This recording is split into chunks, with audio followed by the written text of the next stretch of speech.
All right, so Brenda, 12 months ago you set an ultimatum for yourself. You either close a deal or you stop doing funding and move on to something else. Here we are 1 year later. Where are you at now? Now I'm about 3 to 5 deals a month. Okay, and how much money does that equate to? 10 to 12K a month. Amazing. Yeah. All right, so you're making $10,000 to $12,000 a month. What the heck are you doing to make that $10,000 to $12,000? If somebody's watching this video, what do you do? This is your chance to give me your elevator pitch. Okay, so basically taking the time to build relationships, which people don't see in the background.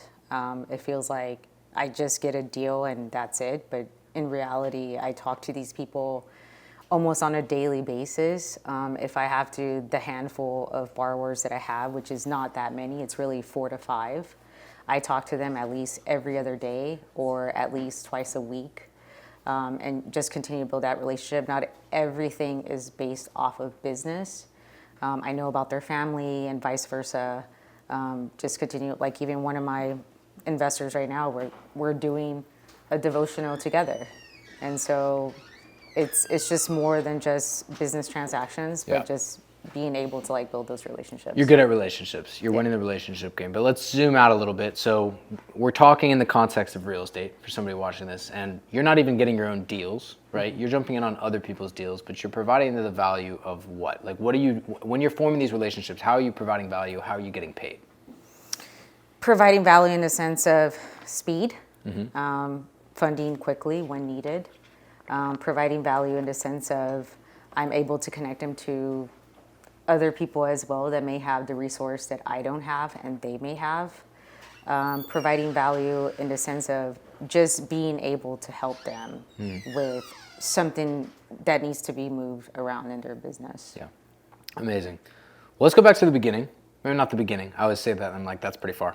But let's go back to a year ago when you had that ultimatum. So you got started in real estate, you were doing some other things, then you transitioned into transactional funding. So like, when did you get started in real estate?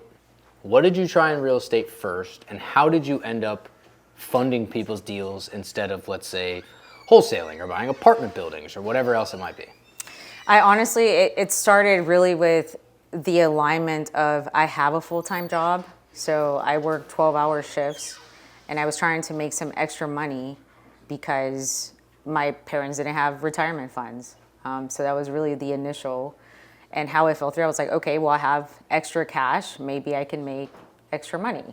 And so it ended up going with private money lending initially and did that and took a risk on that and got my return back. And I said, okay, I can still manage my W-2, but also still do something on the side for extra income.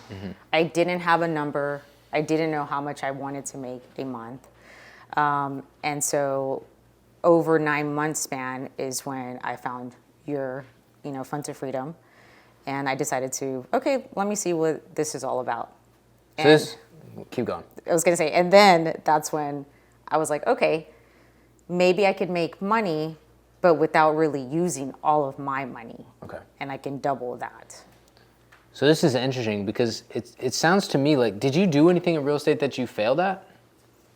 Or was the first thing you did private money lending and then the next thing was transactional funding? Yeah, I didn't do anything else before that. So this is a terrible example for anybody watching because she didn't fail at anything. I did not know that. So that's great. Great start. So you started with the private money lending, which was basically, it's so interesting how real estate works because you always start with like whatever preconceived notion you have about things. So for you, it was like, okay, I have some extra money, so I can use that money to lend out. That's already a high level decision because a lot of people would, not do anything extra with the money. So you just did one deal like that? Yes, I did various. Okay, I did you were doing that for a while. 12 to 15. So what did you feel like was missing in that made you say, I want to do more, I want to do something different? Because all my funds were out. So I said, what can I now do and still make some extra more money because my funds are out? Like I'm just sitting here not doing anything. Yeah. So you can already tell the ambition in the approach, right? And it's interesting, I can parallel this for me when I bought my first rental property, it was the same thing. It was like, okay, we just spent our money. Actually, it wasn't a rental, it was, a house hack or whatever you call it. But we just spent our money and bought that rental and I was like, okay, the traditional route that I'm being told is you buy this, you stay in it for 2 years, and then you buy another one. And then after like 3 days, I was like, all right, what do I do for the next 2 years, right? And some people would say, well, I guess I'll just twiddle my thumbs and wait 2 years. But in the same parallel as I was doing that, you with your lending were like, well, I'm not going to wait 2 years. I'm going to find something else. And so then that's when you got started with transactional funding, and that was going straight into Fund to Freedom. Like, had you done any deals that gave you the proof of concept that this stuff worked? Did you know anybody that was doing it, or were you just like, let me try this and see what happens? No, let me try this, let me see what happens. So, I mean, really what even led more to transactional funding was because I was paying you a subscription. There you go. And that really put me like, do I want to see this recurring bill and not do anything? And initially I was like, I can't blame you that I haven't done anything in a month. So then I was like, okay, if I truly put the resources that he's provided and I don't see any traction within a month, I'll cancel his subscription. And I literally gave myself that deadline. Which is a tight deadline, I must admit. So from that deadline, I went to an event. I met a real estate investor, kept in touch for 2 weeks, and I told him what I was doing at the time when I met him. And then I no longer threw out PML anymore. I was just like, okay, I'm going to start marketing transactional funding. And from then on, 2 weeks later, hey, I have an EMD for you. And then that was like the very first deal. And I said, okay, great. Now I got $1,000 return. I paid for your subscription. And now, like, okay, let me continue doing this and see how far I can go with it. So this is an interesting one because I think there's so many different situations that people are in. And like, there's a lot of people that would watch or listen to this that are like, I can't spend money on education. And I would say I was in that boat, plenty. But I am curious, just in your own experience, when you were doing that, if you hadn't been paying for something, do you feel like you would have gotten into transactional funding at all? Do you feel like you'd be, I don't want to say do you feel like you'd be where you're at because that's like too hypothetical, but do you feel like you would have had the motivation that you had regardless? Or do you think it was that, I don't know if you'd call it a pain point, but like that pressure that made you do it? No, because it was the same thing for private money lending. I paid to be in a community, and so I wanted my return on investment back. So you're just cheap. So then I was just like, okay, I need to make the return back. If I make the return back at least once, then okay, it makes sense. You know what's interesting too? Because obviously I'm on the other end of this. So people always say, when am I going to get my money back? And I think that's a fair question, but it's actually, I think, an interesting perspective to think how small-minded that actually is. Because think about now, like, is your goal to get your money back? No. No.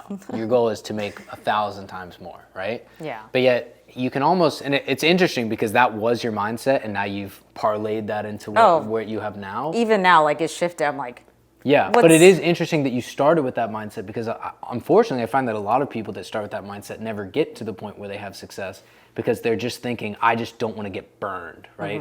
I don't want to lose this money, when really it's like, man, if I could lose any amount of money to get where you're at now, I would probably do that in a heartbeat, had we known. Right. Hindsight, right? Yeah. But interesting that was kind of the approach. So you were paying for something that was motivating you to do this. You got that first person to come in, and can you just explain a little bit more, like that first person? Let's go to that, because I think that's the breakthrough, right? Like you've made plenty of money since then, but the first person, the first time you make money, that's the proof of concept that like what you're doing is not just a YouTube, reality TV show. It's actually a real thing that you can do. So this first person, you were going to real estate meetups. What were you saying, or maybe even more specifically, what did you say to this person to spark the conversation? And then can you explain, what does it mean that you funded their EMD, and like why the heck did they need you to do that? So I didn't throw a pitch. It was more of just like, what do you do in real estate? And he says, I fix and flip, so and buy already. I purchase sub-2 properties sometimes, and sometimes I purchase them with other JV partners. But he did express that he wanted to scale. And so I was like, okay, this is more of maybe something in the future could happen, because he wants to scale eventually. I think at that point he was only doing like one every month or so. And even now I still do deals for him, but he does about 2 to 3. And so I think from then on, just hearing him first, just listening to him, And then that's when he turned around back with the conversation like, so what do you do?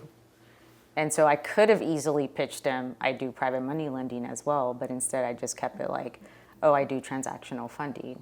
And he was like EMDs, double closes. I'm like, all of it. Yes. I do all of it. And so that kind of sparked that conversation. Yeah, that's great because, another big thing is the decision making of how do you dictate what you tell people that you do? Because if you tell them, well, I buy rental properties, I wholesale rental properties, I lend on properties. If you start listing all this stuff out, by the time you finish, they don't even know what the heck you said, right? And that's a really difficult thing for an entrepreneur because every entrepreneur has at least 10 different ideas, right? We all have all these different things we want to be doing. And what we tell ourselves is that we're multiplying our chances at success by doing all of those things, when in reality, who knows? We get into hypotheticals, but who the heck knows what would have happened had you said you did the other thing, or had you said you did both? Because maybe he would have grabbed onto that other thing and gone from there, right? Exactly. You never know what'll happen. So this person was fix and flipping? Yeah. Okay, so they're fix and flipping, and you talk to them about what you do. Why did they need you to fund their earnest money? He didn't want to use his money because he was like, I'm going to use it for another project. And so I could use your 5,000 to 7,000 and put it into this earning money instead of actually tying it up the entire time. Okay. So then walk me through, so like that first, so you have the conversation, he needs this deal funded. What happened? So you funded this first deal. How did it go? It went well. Okay. But I wouldn't consider that deal as your normal deal. Okay, why not? Because it was too smooth. Okay, interesting. So it was like, he called me, he says, hey, I have a $5,000 EMD that needs to be funded. And I can send you the escrow officer wire instructions. Here's the property. It's going to be a sub-2 flip. And I'm already getting PML lined up, right? Like looking at it in hindsight, I didn't know this person. I just met him. But I also felt like because we continued on, conversing throughout the entire time, I was like, okay, I don't really see any red flags, but if it goes with like the way I structured it, it definitely wasn't the safest structure at all. Like I use your template, which is just like the email of, hey, I'm going to be part of this deal. And so sent that off with the escrow officer, CC'd him with it, added my wire instructions, and said this deal is scheduled to close on this date. And then I asked the borrower if anything changes, keep me posted. Yeah. And so the deal closed, I think it was even less than the 30 days. It was like 3 weeks or 2 weeks, something like that. There's such an interesting thing with that because there's this argument. So there's certain things, I always think of it like training wheels, right? There's certain things that you can do, and if you mess up, it's totally fine. And unfortunately, lending money is not one of them. Because if you mess that up, like your world probably wouldn't have ended had you lost $5,000, but you certainly wouldn't have been feeling good. But, the deals that you do now, they get a lot higher, and so there's a lot more stakes involved. Yeah. But it's really hard because at the same time, if you are somebody that says, well, I have to have everything lined up perfectly before, then you probably still would be at $0, right? More than likely. So what's the balance? And I don't know that there's a good answer to that. I think it depends on everyone's judgment. Yeah. And risk tolerance. And risk tolerance, right? Like yeah. do you feel like you were properly qualified to say, I understand that it's possible I will lose this money? Yeah. Okay. That's a great start, right? Because I think a lot of people have this perception that, well, everything's just going to go perfectly and it's going to be, sunshine and rainbows. And then when something goes wrong, it's like, how could that ever happen? And you had a little bit of experience with lending, even if it wasn't transactional, that probably helped you with that a little bit. It did, because it was a bigger amount. And so with that bigger amount, I was really afraid on my first deal. And I told myself 2 things that can happen. I either do this deal and I get a return on investment and make it back, or I can lose it and spend the next year trying to make it up. Yeah. Right? Interesting approach. And that was like the take on it. And I was like, okay, I'm going to do it. Like, I feel like from what I've learned, I feel like I took as much mitigation with the risk on this deal that I could possibly, and then just like, so because that was a bigger amount, maybe the 5,000 was like, okay, even though if he would have showed the red flag, I would have just been, oh, like, no, I don't have the enough security to really, but because I felt like, okay, 5,000, could lose it, I'll be bummed out, but I can still make it up. Yeah. So how much money did you make on that first deal? 1,000. 1,000? Yeah. Okay. So you made 1,000 on that first deal a year ago. Now you're making over $10,000 a month. Walk me through what's happened between then and now. So let's start with that person, because this is a point I want to make to people that watch this that, is the big one I talk about when it comes to different strategies in real estate. So you closed that first deal with that person, you made $1,000. This is kind of nerdy, but in business speak, we talk about LTV, lifetime value, right? So your lifetime value, when you closed that first deal, you had just made $1,000 with that person. Give me a rough ballpark. How much money do you think you've made with that one person to date? About 15,000. 15 grand. Okay, so the first deal was $1,000, but somehow, which we'll get to, you 15x'd that return. So by doing, I don't want to say no extra work, but without doing new customer acquisition, you took that $1,000, turned it into 15,000, and I'm guessing you expect to make more money still in the future. Oh yeah. With this person.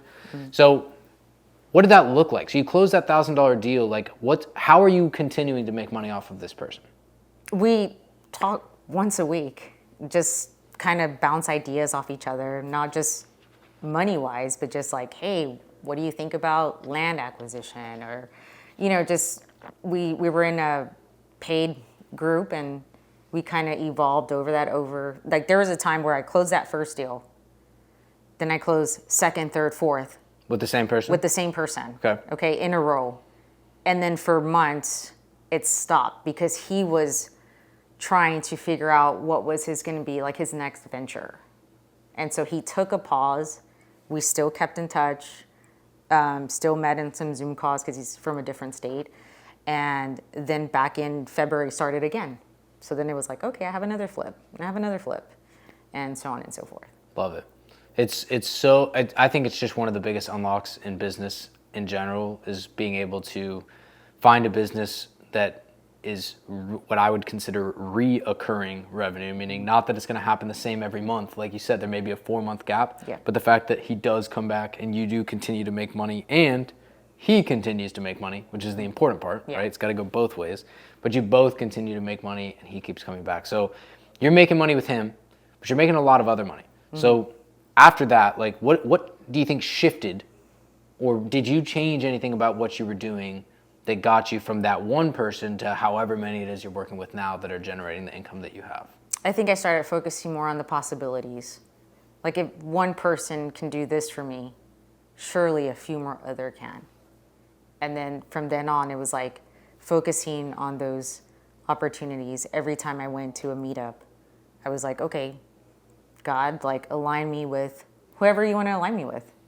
And it just kind of rolled in that sense. The proof of concept gave you the belief that it was possible. And then I think your actions probably changed or maybe were enhanced as a result of that. Lead generation is everybody's biggest problem. If you have more leads, you have more potential to make money. If you have more potential to make money, in theory, if you do things correctly, you will make more money. So what has been your primary form of lead generation? Referrals. Referrals, okay. How? Where are these referrals coming from? Why are they bringing people to you? Because I'm awesome. Fair enough. No, I'm just kidding. Because I've taken the time, still again, taking the time. And I've never pitched to them like, hey, because they don't do that. They're doing like private money lending so I think really how it trickled was they would come to me and say, hey, if you know anyone, I have someone that wants to put their money to work. If you have done, so I don't connect anyone or refer anyone that I've never done business with. And so I'll tell them like, hey, there's still risk, right? There's always risk. But I do know this person. And so from that relationship, then when they saw more of like the social media, hey, you're doing more transactional. I'm like, oh yeah, by the way, I'm transitioning out of PML. And so then it was like, I can bring you someone. Okay, cool. And so that kind of transition into now I have more eyes seeing through social media what I'm doing, and they're remembering what I'm doing. And that's pretty much how I get the referrals coming in. So one of your things is like giving other people the opportunity to make additional income, not different income, where they're doing something else and you can come to them and say, hey, I've got this little backpack, this add-on that you can throw on top of your business where I'll do the work and you just take things that are already coming through and make you additional money. How are you pitching that to people? Like what are you telling them other than I'm awesome that's making them like that's making them put in the effort that it would take to actually become a successful referral and be like, I'm going to put in the effort to vet these deals and, you know, all this other stuff that I think a lot of people struggle with figuring out. Well, I think it goes back to the trust I've built with them. I'm not, every time I get on a phone call with them, it's not like, hey, let's talk business. Like, we don't have to talk about that. How's everything been going besides business? Like, how's your personal life? Like, is there anything that you want to share? It's just not, I don't just get on the phone call and always talk about business. And I think that's what makes it, like, people tell me like, oh, like, you're genuine. Like, you don't have to bring me anything really. If you want to bring me that, great. And if you don't, like, I'm still going to make money. Yeah. So You're really good at relationship first. I think that's probably your biggest skill set that I've seen just with your success is that, and the hard part is that some people will say what you just said, which is like, I'm not worried about the money, you know, I just want to make sure. And then other people actually mean it. And it's really hard to differentiate between the two, but I think you actually mean it. And the thing is, people can tell that, right? The other hard part about that is that I think it's easier to mean that when you make money, because then it's less important to you to make that extra $20, right? And you care more. It's way harder mentally to be like, I need to make this money off of this person, but I still am going to genuinely approach them with how can I help? Like, that's not an easy thing for people to do. You've done it really well. And for anybody watching this, I think it does depend on the business too. There's a lot of business models that relationships are not important. But real estate is this weird niche that's like big but small.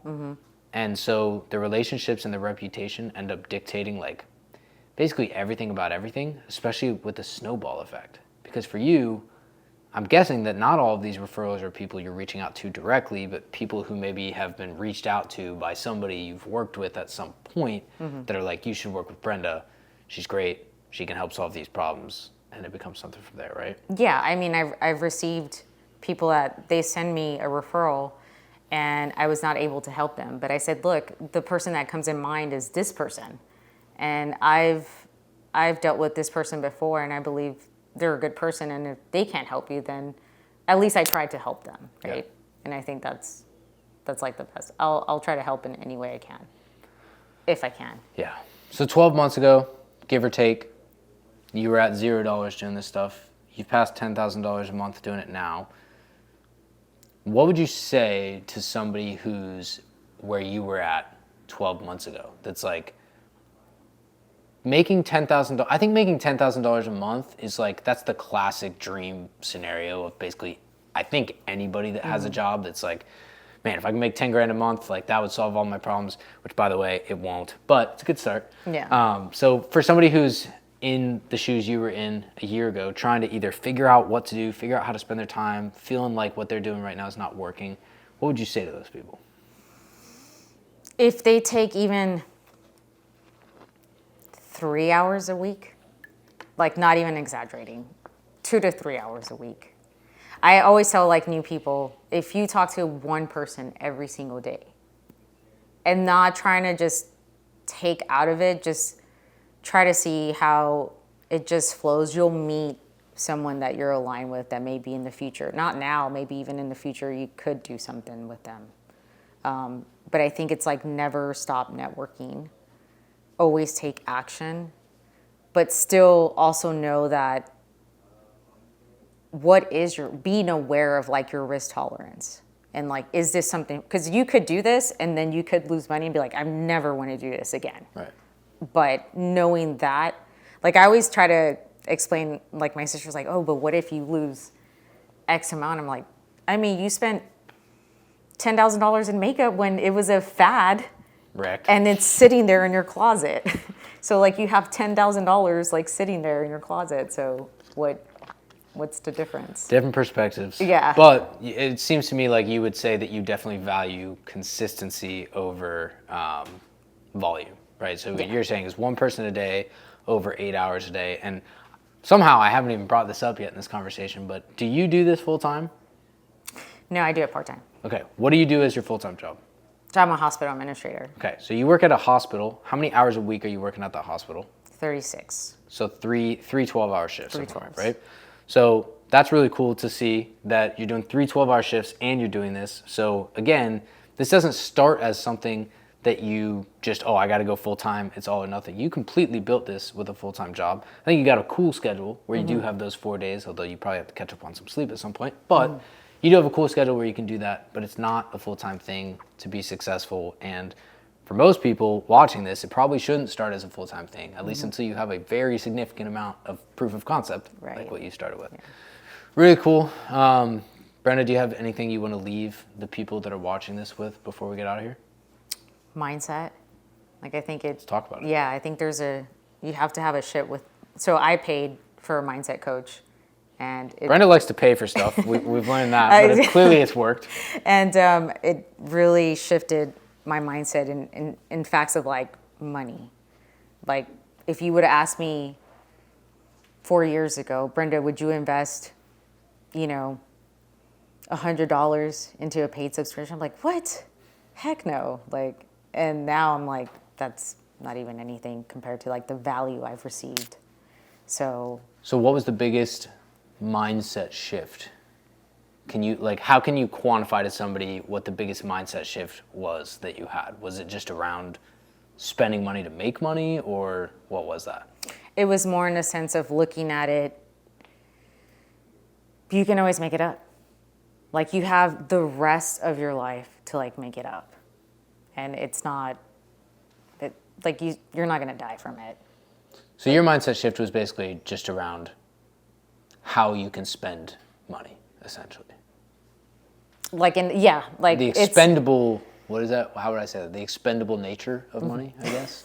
So if I spend that much, I mean, I look at it in the sense of like people are spending it on like other crap that, doesn't allow them to grow. But I'm spending it on something that 2 years from now, I'm going to be shooting for something even higher. And the S&Me 500, yeah, right? That's right. Spending it on yourself. Yeah. Love it. Well, it's worked out pretty well. Yeah. So that's really cool to see. And I think it'll be cool to see if you can go from zero to over $10,000 a month in the first year. I want to see what you can do in the next 12 months. I'm sure you're pretty excited to see that too. Yeah. Cool. I mean, I have a goal. I mean, I would love to reach. What's the goal? Say it live so people know what it is, and then you're held accountable. 50,000 a month. Cool. So 50,000 a month in the next 12 months? In the next 12 months. Awesome. Well, let's work towards that goal and see how far we get. Okay. Cool. Thanks, Sounds Brenda. good.